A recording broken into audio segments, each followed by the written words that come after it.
Hey, your friends, welcome back to the Ryan Show YouTube channel. I just sat down with one of my near and dear friends, George the Radman Radney, who can be heard every Sunday alongside of myself and Nate Brown Jr. on Fox Sports Radio's What's Going On, talking all things football, baseball, and basketball. Yes, we leave out hockey. George is one of the great sports minds of our time, and you can also read his sports column in the Challenger Community News. Just check out the website. And also, it's very important that you guys go to the Real Deal Sports Show because George puts out a top notch sports show right here on YouTube for your enjoyment. We get into everything tonight from baseball history to what's going on in MLB free agency, predictions galore. So, without further ado, one of the greatest minds in sports that you're ever going to hear on this radio show, the great George, the Radman Radney. And we are back on this wonderful evening of radio right here on the Ryan Show FM.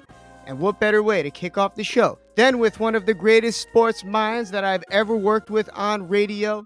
No, I'm not just saying that because he's here with me right now. You can hear him on the beat up in Rochester. And most important, alongside of myself on What's Going On with Nate Brown Jr. and the rest of the crew. That's right. The Radman is back again. George Radney is on the Ryan Show FM. What's happening, George? Hey, good evening, Ryan, and to your host of friends. Glad to be back on the Ryan Show, and everybody out there on Radio Land. We here. We don't talk about what we heard. We talk about what we know. I love it, and you know a lot. That's why I love having you, George. Because not only are you covering the Bills on a week-by-week basis, and your knowledge on football impeccable, but you've been watching all sports. And I can say not only are you a very dear friend over the years, but a true sports historian. And as we move more into the realm of sports history, it's just an honor to have you as a part of this whole thing. So thanks for coming back here tonight, my friend. All right, glad to be back. And there's a lot to talk about, especially in baseball. Even though the season just came to an end, which I'm sure you're happy with the outcome. We're always going back and forth. George, a very notable Blue Jays fan. Myself, obviously, a New York Yankees fan. The battle of the American League East happens on What's Going On, and the battle continues into the offseason. The Yanks and the Jays are fighting for the heart of Juan Soto. We're fighting for the heart of Gleyber Torres. At least it seems that we're about to break his heart, and the Blue Jays might go steal him from us. But we also may be fighting for the heart of Vladimir Guerrero Jr., which I'd like to hear George's opinion of. So a lot going on in the MLB offseason. First off, I heard, George, that Soto's taking a flight up to Toronto as we speak, or was that Ohtani?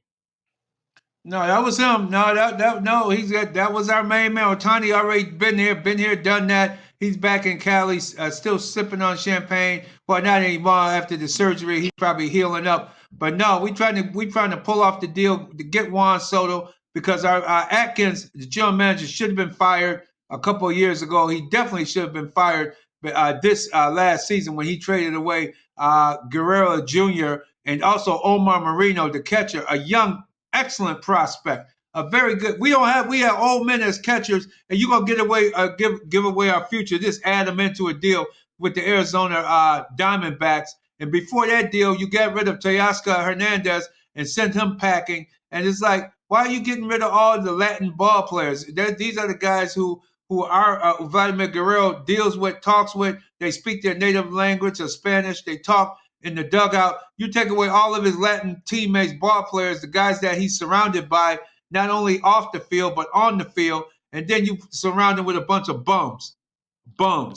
Guys that over the hill, guys that can't play ball any longer. They were good. They had names, but they couldn't play worth a darn now because they over the hill. And now you got to dig in your pocket and go deep. And I mean, talk to the owners of the Toronto Blue Jays to get that pocketbook out because you got to pay Juan Soto big time money because you got Vladimir Guerrero, one of the premier players in Major League Baseball today, and you don't have him surrounded with other quality players that you can come up and score. The Blue Jays used to score 6-8 runs a game. They barely could get 2 runs on the board because they just don't have the talent because Atkins just traded away foolishly for old-time guys. Steve Kiermaier, come on. Why the hell would you get Steve Kiermaier on your roster? He was great with the Tampa Bay Rays 8-10 years ago. Not now. You signed him. He did okay last season, 2 years ago, and you're gonna bring him back this year? For what? He's a liability in the lineup. His glove wasn't that great in the outfield anymore either. It's just a shame what Ross Atkins had done to the Toronto Blue Jays, a fame, a glory franchise with great ball players throughout the years. But you're going to get rid of all the great ball players and bring us some washed up has-beens. So that's And, where we and that are. was such high hopes too, right? He was in Cleveland for a long time, and when he Yes, was hired, people thought he was going to be this great GM, and it just yes, hasn't had out. He did put some great last names in the mix. When you see the name Bichette, you get excited. Biggio. I remember thinking, wow, this could be something from a historical standpoint to see the juniors all go out there and kick some yes. ass. But unfortunately, it just didn't pan out that way. And like you said, they do trade away the Spanish speaking players. I didn't really think about it, but shoot, Teoscar Hernandez, former Blue Jay, now a Dodger, that could also wear the pinstripes. There's a lot of talks about him potentially joining or at least replacing Juan Soto if, God forbid, he goes to the Blue Jays, the Dodgers, or it seems to be most likely the Mets. But in terms of the Jays, what do you do at this point? Like, do they just cut ties with the guy? I don't understand. Why haven't they got rid of him? Because it seems like the whole fan base has turned on Ross Atkins, even worse than the Yankees fan base has turned on Brian Cashman. What's the solution there? The solution is get rid of Ross Atkins. I don't know why you got him wheeling and dealing. Obviously, somebody likes him up there in the Blue Jays front office. Kalopoulos, who used to be there, did a fine job. This guy comes in 2016, 2017. He hasn't done absolutely nothing. He hasn't brought in quality players, quality talent. The farm system, you didn't build up the farm system. The guys he trading for, he's got now at the last minute, he's trying to save his job. He brought in some guys, the guy from the Seattle Mariners coming in, young ball player. He can play. He looked like he could be in the lineup next season for the Jays. There's a lot of good talent that he's trying to pull off, but it's like at the last minute now. And then you got to pay Juan Soto, Gleyber Torres. If you get him, you're gonna have to pay him. Everybody's got to bring. He's attempting to bring in. You're talking about deep pockets. That's a lot of money. And then you still got to pay Vladimir Guerrero. You need to pay him first before you start wheeling and dealing with all these other big name ball players. What do you do about Vlad Guerrero? Because that's the other big rumor is there's a lot of teams inquiring about Vlad Guerrero Jr. and how happy can you be if they trade the talent all around you? Even trading Kikuchi, the one guy that was worth watching in the rotation last year, UC Kikuchi, traded him. They just essentially gave up midway through the year. So, what do you think Mhm. about Vlad? Is he going to be a Toronto Blue Jay much longer? Yeah. Oh, yeah. I think he's gonna. I'd be shocked if he goes. I really think they're gonna open bring the Brinks truck up there and pay Vladimir Guerrero his well deserved money, and then bring in somebody else too, a Juan Soto, Gleyber Torres, and then surround him with some young talent. Ernie Clement, the Rochester, New York talent, he's up there. He was formerly a Cleveland ball player. They brought him in. He had a very good season. His bat is starting to swing. He's swinging the bat finally and putting it because before that was the knock on Ernie Clement. He just couldn't hit. Great glove, can play third, short, second base, outfielder as well. He can play multiple positions, but now he's starting to hit. You got Ernie Clement. You got the Leo Martinez, the young guy coming up from the minor leagues. You got some nice young talent coming up. And also, you got to look at your pitching staff and see who you're going to keep and who you're going to let go. Kikuchi had to go. He just didn't work well in the Blues. I don't know what happened when he got to the Astros. Or somebody worked with him, and he seemed to be what I know what happened. They scored runs for him. In Toronto, they just didn't score runs for him when he was a Blue Jay. And he would pitch, and next thing you know, by the fourth, fifth inning, he's gonna give up 2, 3 runs a game. But you gotta score like 5, 6 runs with him on the mound. That's what happened. The Astros scored with him on the mound, and he had a very good season. I was happy for him with the Astros. Now, there's talks before we get into Juan Soto. There is talks of his teammate of last year, who's been a lifelong Yankee. That's Gleyber Torres, a guy who's consistently been one of the only sources of consistency in the Yankees lineup. So, as bad a baseball as he plays, which we saw from time to time, especially in the World Series, him dropping balls that are hit to him that should be simple. It's crazy because sometimes he plays like Robinson Cano and he'll have some insane play, some amazing maneuver. And then other Mm-hmm. times he's just making foolish errors, foolish base running errors. But I'm not sure. Do you blame Gleyber Torres or do you blame the manager and the behind the scenes when it's the same thing over and over again? Why doesn't it get done? And, to be honest with you, I'm a little worried about losing him because it puts a hole in the lineup that we haven't had in years. That's one second Mhm. baseman that we know is going to hit well. He's always a top 5 hitter in Major Yeah. League Baseball when it comes to the position. So, I mean, what are your thoughts of him going to the Blue Jays? Is that somebody that you welcome with open arms? Yeah, oh yeah, definitely. We need some bats in the lineup. He can make those errors with the Blue Jays, but he can make them up with his bat. Juan Soto is also a liability in the outfield too. He's not a Gold Glove winner either. But he drops balls and make errors as well. So hey, we take the errors. We need some hitting. We need the run scoring. The Blue Jays are desperate, so we'll take Gleyber Torres with his errors and also Juan Soto, pay him the big money. Both of those guys, we want them for their bats. Their bats is what we're looking Soto for. is now Soto. We saw you could see a highlight compilation if you look hard enough, just of last year. Balls flying over his head, bad looking plays out in right field. But for what it's worth, the bat well makes up for it. Now, I was excited to get you on to talk about Soto from a historical perspective because me watching baseball since I was seriously since maybe 5 or 6 and really paying attention, I've never seen such a hitter at the plate with the eye that he has, the way that he can take pitches like that. At least not in pinstripes when I'm watching 162 Yankees games. So, is there someone in your long history of watching baseball that you can closely compare just from a hitting perspective, not from the power, not from the outfield, but just the eye for keeping an eye on the ball, like the saying goes? Anybody like Juan Soto that you've seen so far? Oh, back in the day, the guys who could hit and hit for power, but really hit for singles and doubles, that was like a Rod Carew type guy. The Rod Carew could always hit that ball no matter what. Soto seems to be able to put the ball in play whenever he gets ready to.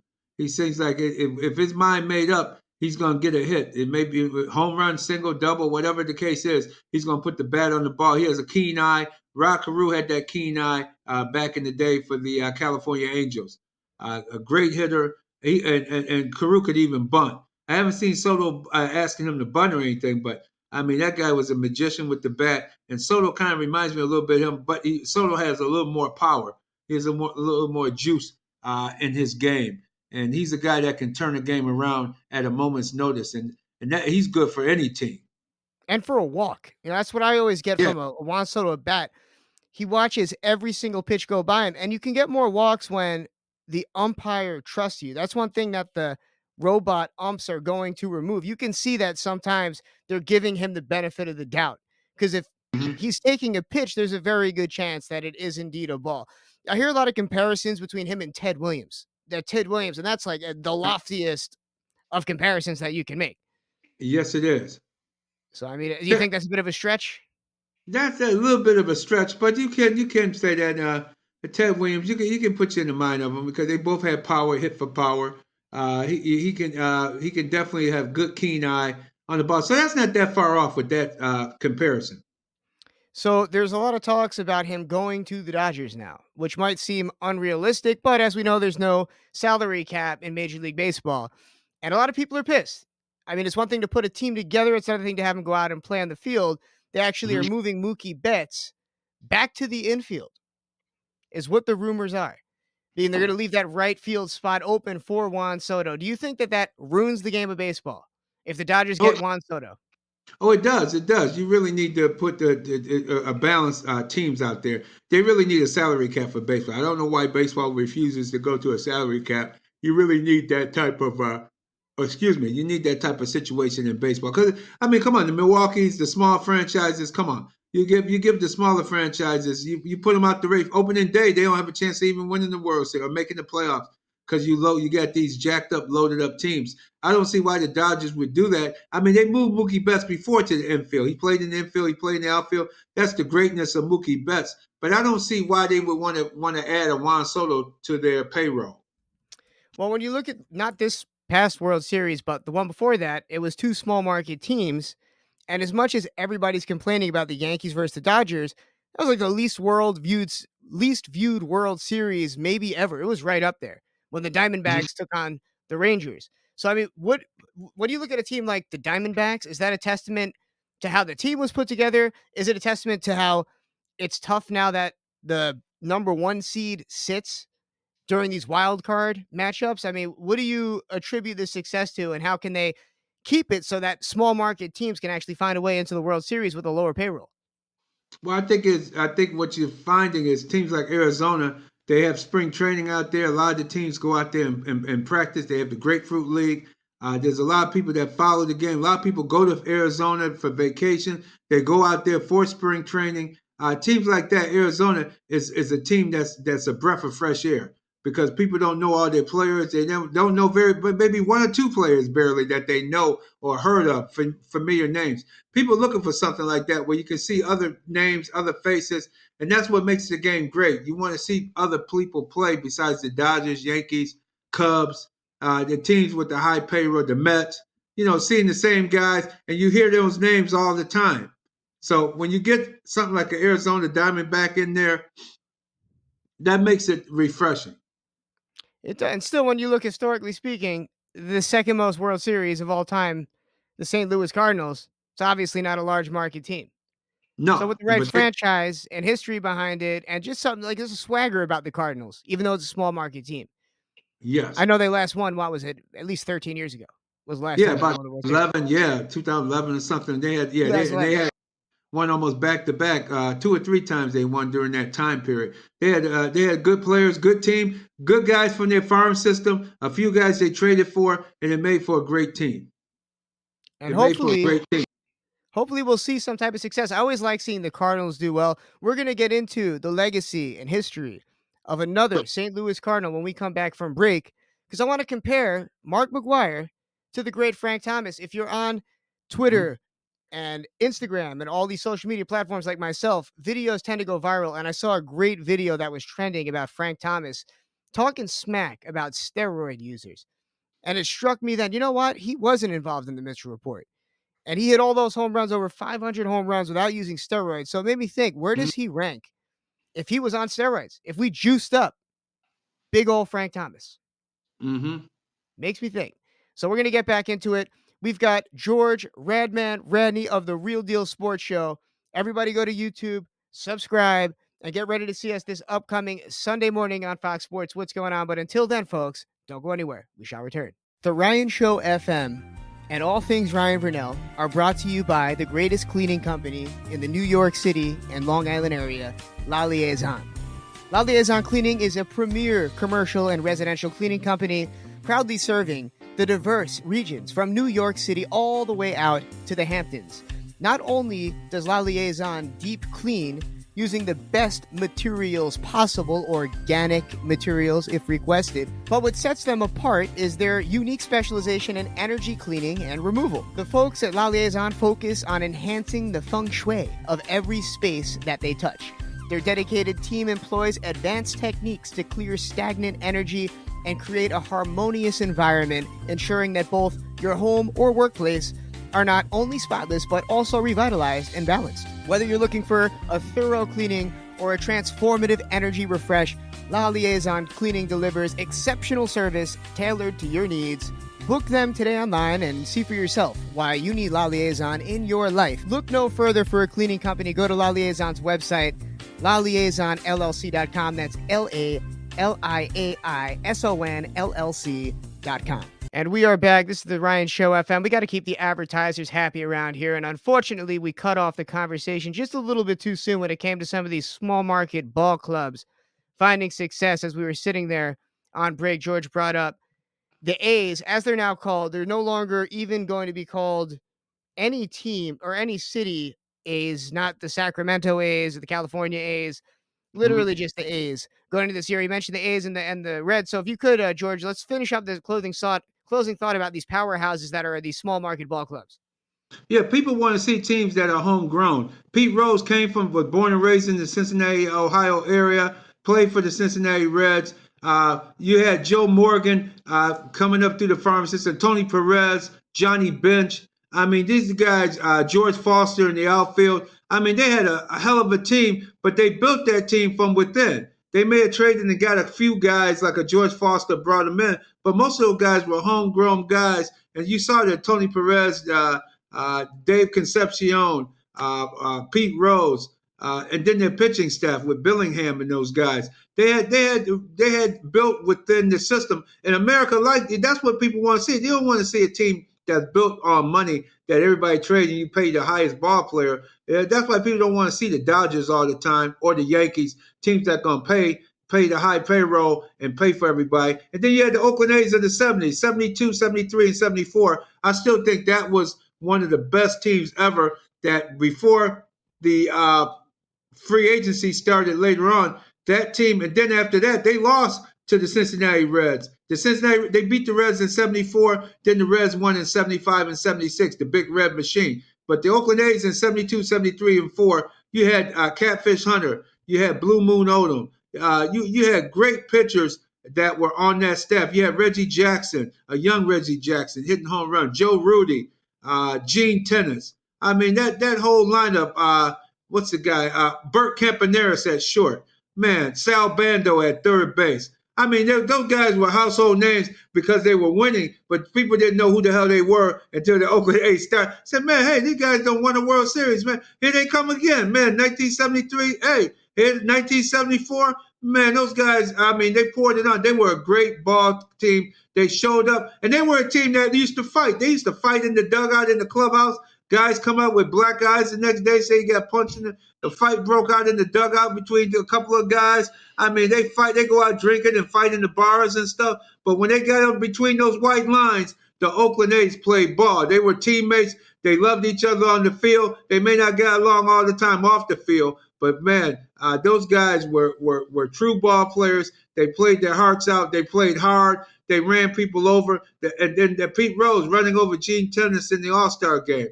I mean, that really certified that, man, this Pete Rose dude, man, he all out, man. You better be ready to play all out when you come in between those lines to play baseball. And that's the way baseball used to be played. It used to be played all out.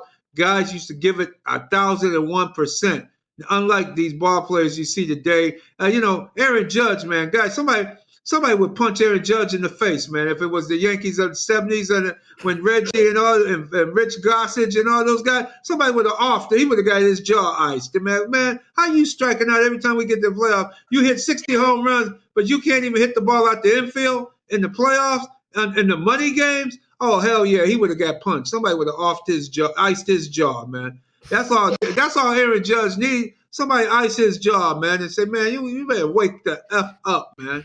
And Man, come on and I play hate to admit it, real George. ball. You're right. And you're absolutely right. Remember that old Brisk commercial where I think it was Reggie was having a hard time Babe Ruth was having a hard time at the plate, and Reggie's in the dugout yelling at him. Yeah, We need a Reggie Jackson to scream in the face of Aaron Judge. Giancarlo Stanton, they say, is the co-captain. Way too nice. We need a right. despicable leader in there to put the fire under their asses, because that was historic, but in the absolute worst way. And Embarrassing. you know, As the and captain of the Yankees, you never seen teams of the '70s, even the bad teams. The teams in the playoffs. You never see them make that many errors the way the Yankees made, and you don't see that many errors being made back then like you seeing now all over Major League Baseball. I mean, some of these teams they just throw the ball around, throwing the ball all in the dugout, all up the third base line and everything, and all over the catcher's head, going to the backstop, trying to throw it to the plate. I mean, you just don't see the quality of ball that was played in the '70s. And that's because those guys were all out. It was serious ball being played.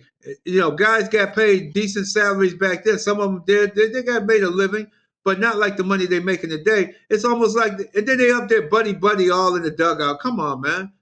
I Talk about can't it. They stand look like seeing them they, celebrate. I can't yeah, stand when they play New York, when the Yankees lose the baseball game. You know what it is? No accountability. Is that there's yeah, no accountability out there. Aaron Boone, all these player-friendly managers. Nobody's yeah. screaming in anyone's faces. They fired Joe Girardi for that reason, because Gary Sanchez got his feelings hurt. But you're Mm-hmm. absolutely right. You mentioned these great teams of old. There was accountability. And yeah, it might have led to being punched in the face. If you struck out in the World Series so many times, you're getting your ass kicked. That's accountability. Yep.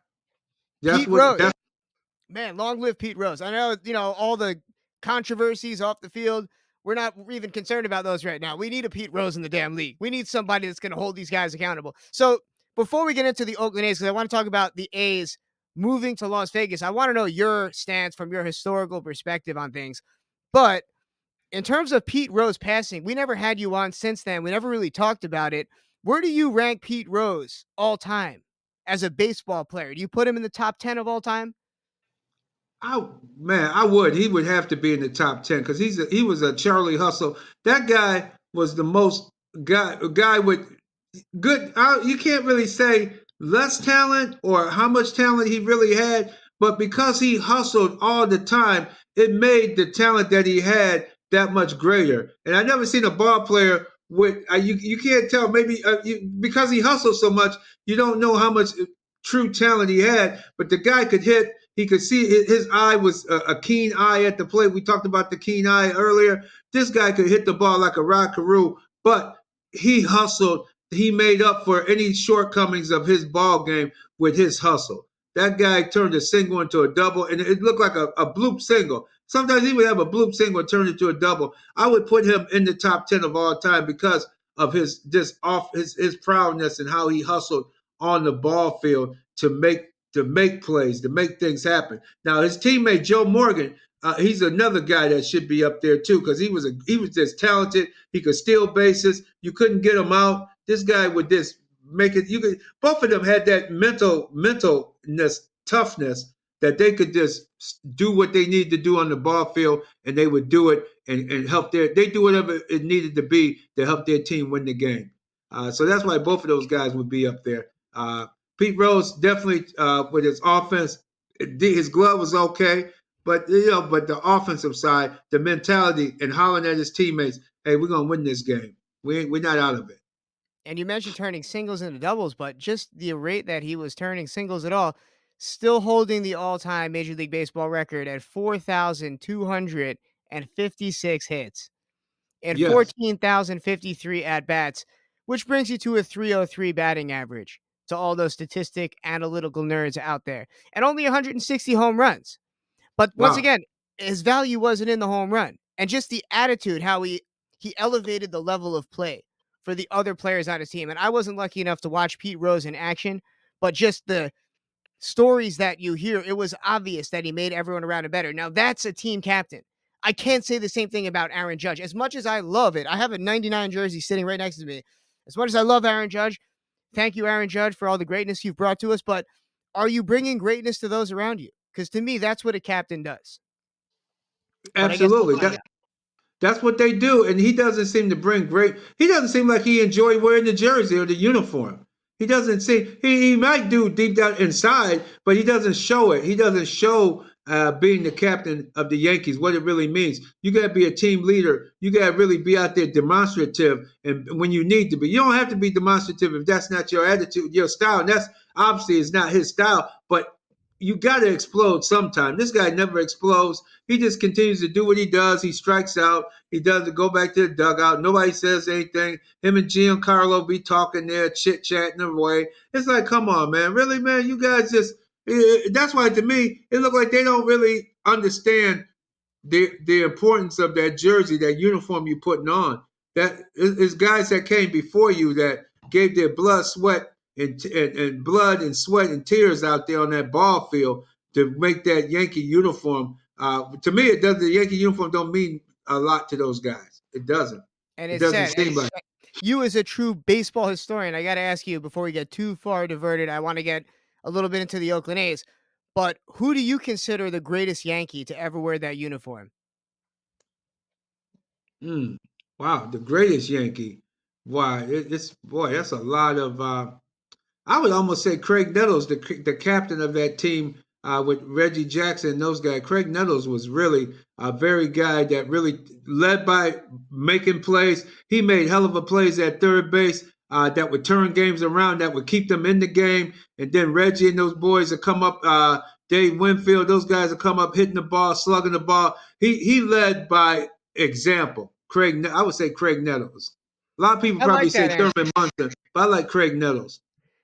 And like you said, defensively, a great third baseman too. Number 9 to wear the pinstripes back in the day. We're making videos for all these great Yankees. I'm thinking I'm going to make a few whose numbers weren't retired. Hmm. I'm thinking about doing one for A-Rod, one for him. We'll see what happens. So in terms of the Oakland Athletics, they're now moving to Sacramento next year.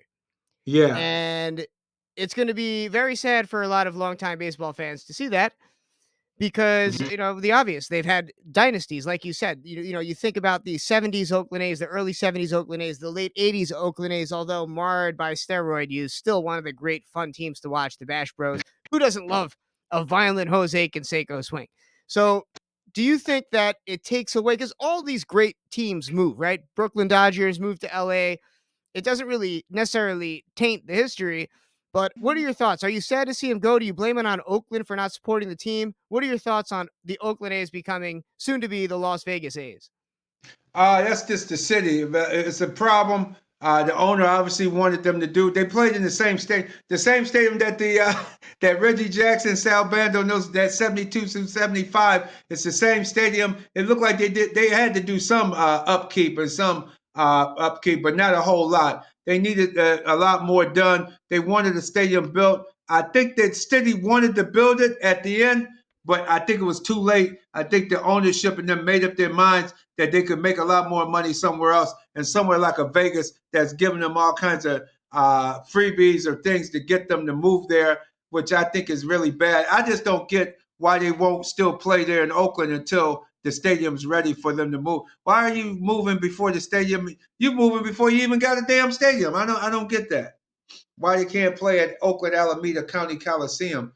Why not? Why not? Why not still make your fan base? That's your fan base. It is very disheartening. And is there even another team now in Oakland? I think that's it. Isn't that the last team to go? The Raiders are gone. Yeah, yeah. The That's the last Warriors team. moved. Wow. Warriors moved. The Warriors moved. That's the last professional team to go. Yeah, all of their teams are gone, So I guess the which is cities sad. stay. That is sad. That's like the end of a city. That's like the fall of an empire. Yeah, and I'm glad to see a lot of the players came back. A lot of the guys from those championship teams came back the last few weeks. They had a nice going away party there at the Oakland Alameda Coliseum. I was glad I was watching some of their games since I had the Major League Baseball ticket, the extra innings. Seeing a lot of those guys that I saw back in the day when they were in their heyday. Man, it was good to see those guys come back to the stadium wearing their jerseys and talking about the good old days at Oakland Alameda County Coliseum and how the A's used to really play ball and was a dangerous team throughout. Oakland A's were always my second favorite team after the Yankees. A, because I always liked the yellow and green color coordination they had there. But my father's favorite player was a man by the name of Rickey Henderson.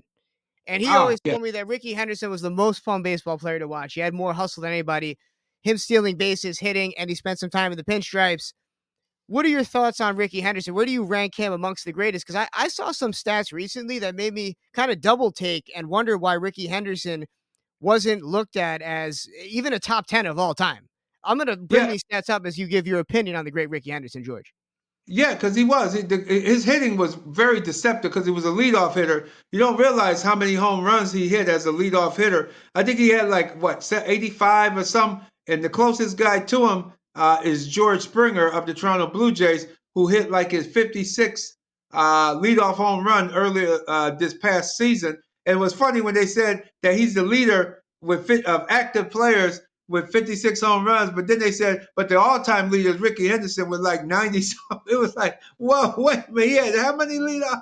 Yeah, he Wow. had almost 85, 90 leadoff home runs during his career. Doubles, I mean, the guy, and he was like Pete Rose. Those two guys hustled. They hustled on the field, not only stealing bases on defense. He was an all-around player, and you're right, he doesn't get enough credit for his hitting, his power, because he hit for power a lot.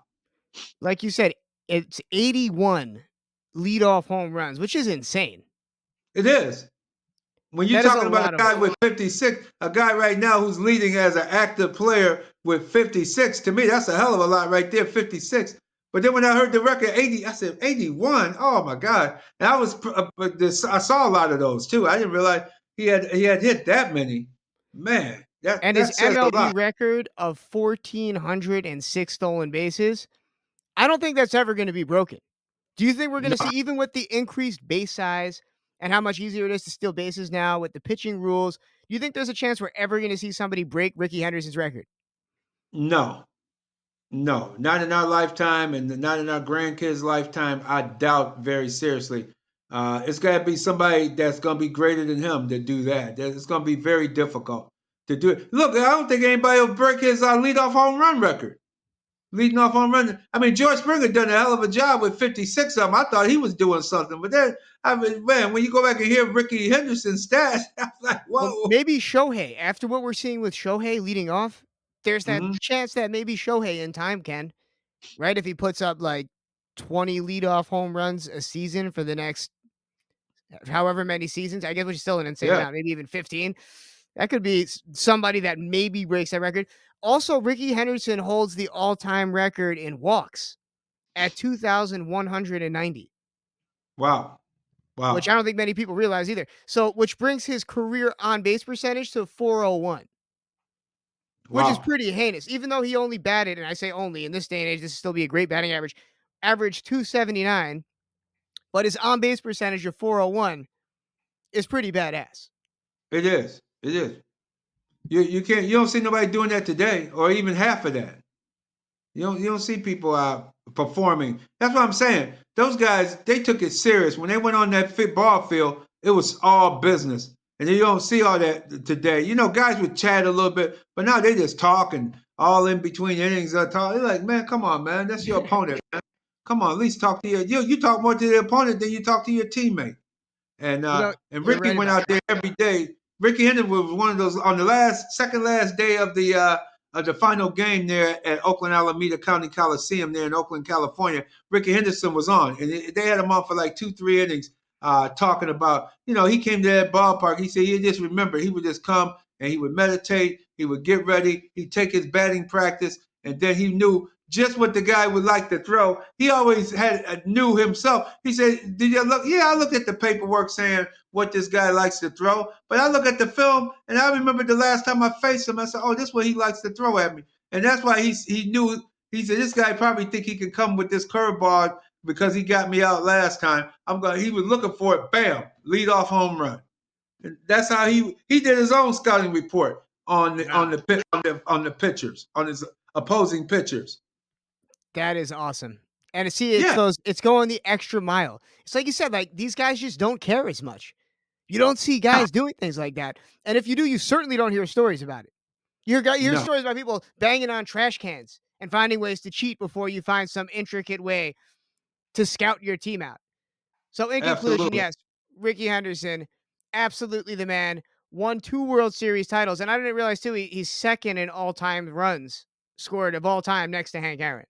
So once again, people Second, need to start wow. giving respect to Rickey Henderson. Plus, when he was speaking in that interview, was he talking in third person? Because that was one of my favorite parts about Rickey Yeah, Henderson. Nothing like a guy that speaks in third person. yes, he was. He did go into third person during the conversation. They had to keep it. They said, "Hey, can you stay a little longer? Can you stay one more inning with us?" Because he was just so fascinating with his talking about how he thought, how he prepared for the game, how he prepared each day, and oh man, it was a lesson. It was a lesson to hear him talk about how he prepared for the games and playing in that stadium and knowing where the ball would if it hit here, how he would play it off the wall and all of that. Oh man, it was just a thinker's man game. It's almost like a chess match. He was just talking chess via baseball, how he played the game. When these, 5-tool athletes ruled the game. When baseball was more than just, stick a power hitter out there or put someone that's really good at one thing in there. Those were the days. George Radney is in Yeah. studio, but don't worry, folks. You don't have to turn off the show just yet. He's going to stick around for a whole nother segment. We got more to talk about, including the big hurt and a few more things. George, I really want to thank you for taking the time out of your night. I know you're up early, writing all day. If you could tell us about where they can read your writing, because you're a real deal journalist, not just real deal sports, but a real deal journalist. Where can they read some of your work? Challenger Community News, largest weekly African American newspaper. You can go to the Challenger News, NEWS.com. The Challenger, CHALLENGERNEWS. TheChallengerNews.com. Check out my article on the Bills. Got a nice article on their win from last week, this past contest, talking about the injuries and talking about what's coming up with the big game with the Kansas City Chiefs coming into town this coming Sunday. Check me there. Real Deal Sports Show, 8 to 9 a.m. every Saturday morning. We're not talking about what we heard, talking about what we know. Over there with various sports guests, talking high school sports, college sports, and professional sports.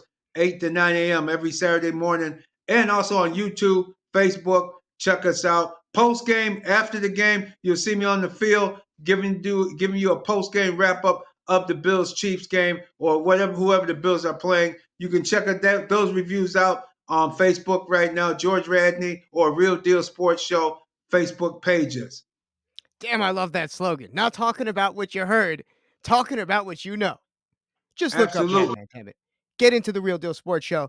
But in the meantime, stick around. We got more George Radney coming your way right here tonight on The Ryan Show FM. And we will be back soon. Don't go nowhere. The Ryan Show FM and all things Ryan Vernell are brought to you by the greatest cleaning company in the New York City and Long Island area, La Liaison. La Liaison Cleaning is a premier commercial and residential cleaning company proudly serving the diverse regions from New York City all the way out to the Hamptons. Not only does La Liaison deep clean using the best materials possible, organic materials if requested, but what sets them apart is their unique specialization in energy cleaning and removal. The folks at La Liaison focus on enhancing the feng shui of every space that they touch.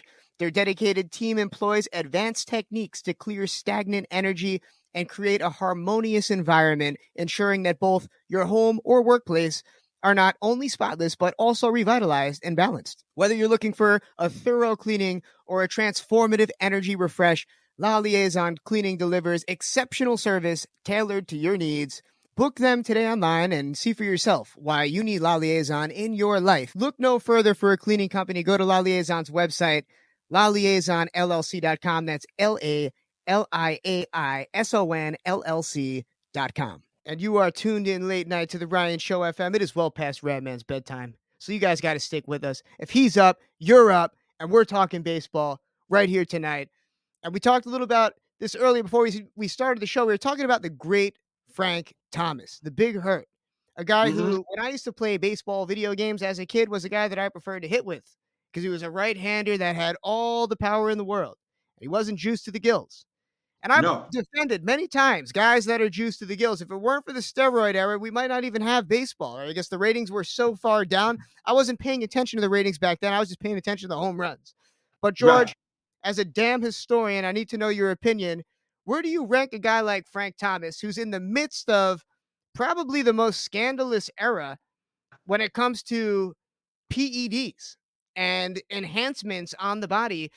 He kind of gets overlooked by guys such as Barry Bonds, Sammy Sosa, Mark McGwire. I mean, do you put him in the same era as those fellas, even though he might not have hit the same amount of home runs in that time frame?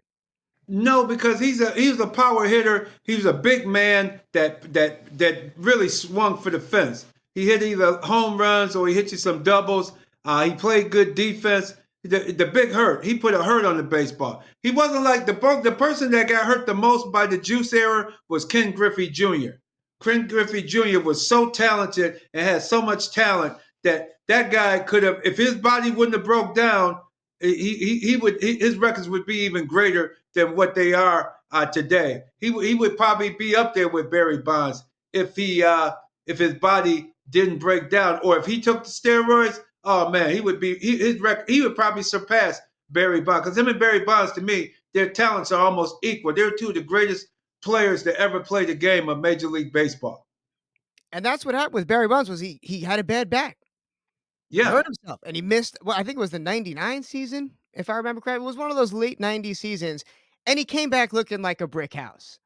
And it was at that moment that I guess he was frustrated with the amount of money, endorsements, fame, and attention that McGwire and Sosa were getting.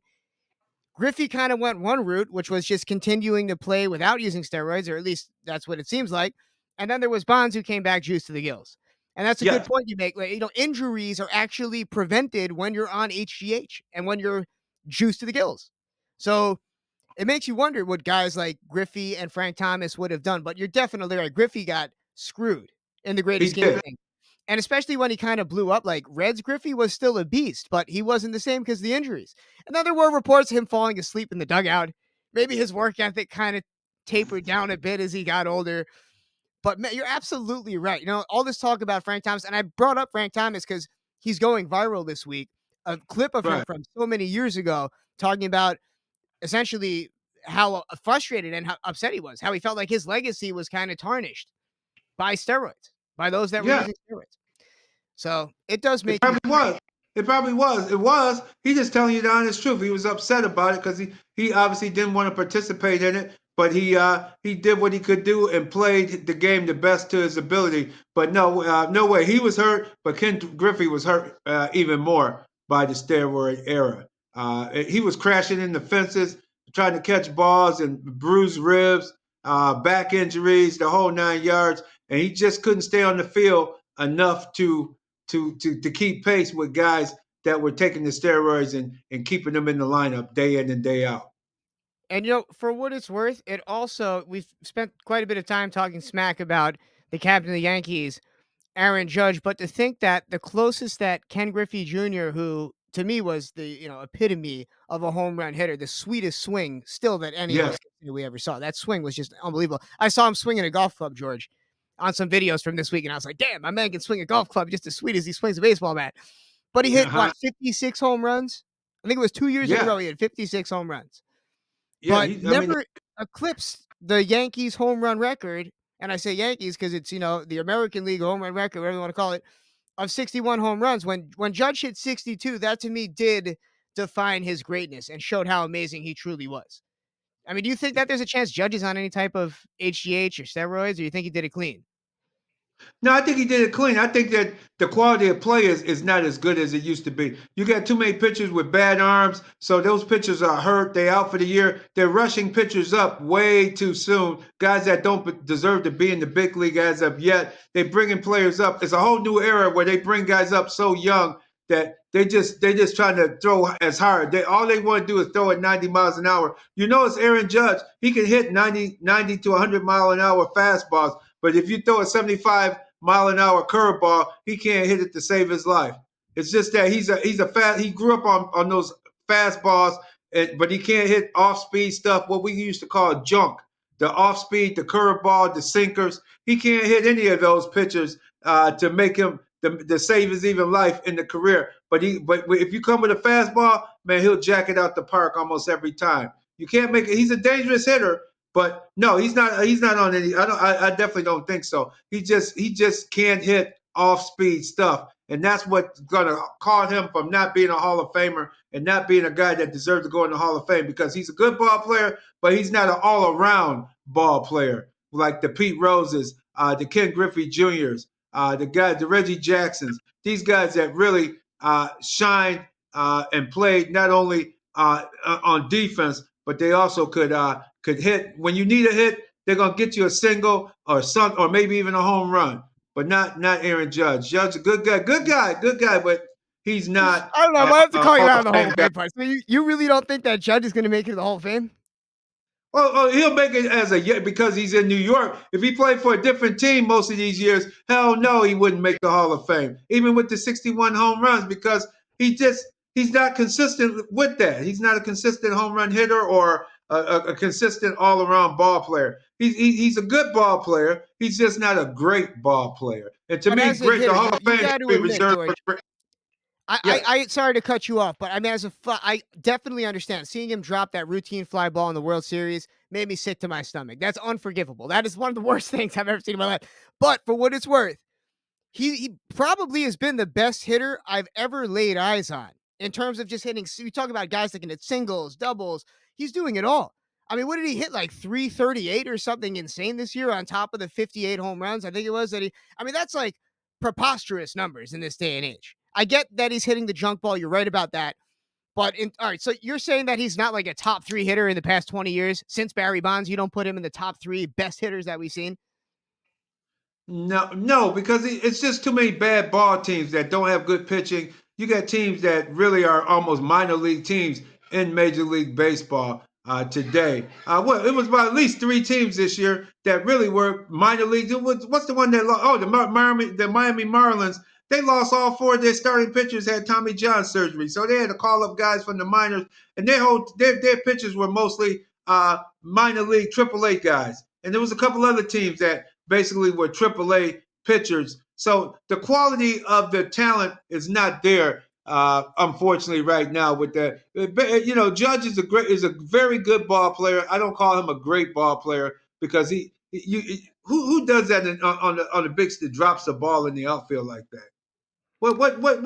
You never seen Barry Bonds do that or Ken Griffey Jr. Not a routine fly ball like that. Well, we never Come got to on. see Ken Griffey play in the World Series. Like, for what it's worth, he never made it that far. So who knows? Well, Maybe he would have dropped the with. But you well, also you know Ken who's Griffey is one really of the good too? greatest outfielders of all time. Yeah, Alex Like, Rodriguez. When you look at now his stats and look at how he played, he was a hell of a ball player compared to what you're seeing nowadays in Major League Baseball. Alex Rodriguez, he got a lot of people got on him a lot, but man, he really when you look at his numbers and how he played defense and how he played his overall game, he was a very now he was almost what you would call a great. To me, that's almost what you would call a great ball player right there. His all around game was there. and it's a travesty they haven't retired number 13 on the New York Yankees. I don't care how many times he lied to the front office and lied to the public or how many times he kissed himself in the mirror. I want a baseball player that loves himself. It's funny, George. You can be a disgusting human these days and kiss yourself in the mirror and then they cheer for you, right? If you're like, have any Yeah, type of physical ailments or issues, and they cheer for you. Yet if you're a powerful athlete, a guy like A-Rod, you're a narcissist. It's funny how right. that works. Isn't But it funny? And A Rod is really doing a good job as his commentary and also helping to buy the women's basketball team up there. So I like what he's doing. I like what he's doing off the field. in fact, and I've said this, and it's been a hot take, and I've gotten a lot of grief on Facebook for it, but remember, it was A-Rod that replaced Aaron Boone as third baseman of the New York Yankees when Aaron Boone, I believe he tore his ACL or something playing basketball back in Mm-hmm. 2003 offseason and 2004. And A-Rod replaced him at third base. I'd like to see Alex Rodriguez as manager of the Yankees. Because, like you said, it's not just the commentary, it's his overall knowledge of the game. People will take him Right, seriously. I don't think he's going to be one of those player coaches in the sense of not holding players accountable. I think he'll focus on the fundamentals. A-Rod was a great base runner. right. A-Rod was, like you said, an amazing fielder. Look up some of A-Rod's highlights at third base. Forget about the home runs. You don't need to be on steroids to be able to have that type of hand-eye coordination. So, I mean, Right. honestly, I rank A-Rod as a top 5 player of all time. Of all time. When it comes And down to that's not what just his stats, but just his skills on the baseball field. I agree, and you see it in other sports, the retired ball players that were good now coaching, and you seeing them having success as coaches. So I think you're right. I think you're hitting on something. He's a guy that may be able to talk to Aaron Judge and say, "Hey, man, you got to step your game up. You can't be dropping lazy fly balls like that, man. Taking your eye off the ball and things of that." And Gleyber Torres, walking with Gleyber Torres from throwing the ball into their dugout and everything all half the time. I think he would be a step up because Boone he was all right, but he wasn't a ball player of the stature of a Alex Rodriguez. And Alex is really coming on, showing he's maturity with the things he's doing off the field, and also when them interviewing Reggie Jackson and asking him those questions to get Reggie Jackson. He didn't expect Reggie Jackson to answer in that fashion, but it's good that he knows when to ask the right questions, and I think he would be. I think you're onto something there. I think he would make an excellent manager for the New York Yankees. Will I think it happen? No, I don't think it'll happen because he has too many other interests going on right now. Like financially, like you said, I don't think it would make sense for him financially. But from a Yankees fan perspective, and the front office would just never let it happen. Cashman No, hates A-Rod. right. So until we cut our GMs, George, I think we're stuck for a little bit of hurt. We're stuck for the big hurt, much like the great Frank Thomas. But George, I want to thank you. It's 9 o'clock, man. You got to cut. You got to get On some the shut East eye, Coast. man. It's Right, that time. right. Everybody needs to go to the Real Deal Sports Show. Subscribe immediately. Get ready for Sunday's edition of What's Going On. We're going to be talking Bills. George has more knowledge on the Bills than anyone I've ever met. So be sure to tune in and find out more about your favorite Buffalo sports team, the only Buffalo sports team that seems to ever be any good, the Buffalo Bills, that have turned it around. And it's good to Your see you boy getting not some turn roses. as long as your boy don't turn the ball over. I was gonna Josh say, Allen, throw the ball away, get rid of it. He's finally coming into maturity and learning to get rid of the ball, throw it out of bounds. As long as you get away from the hash marks, you can throw the ball anywhere. I love it. And didn't he throw 2 interceptions just last week with no Yeah. touchdowns?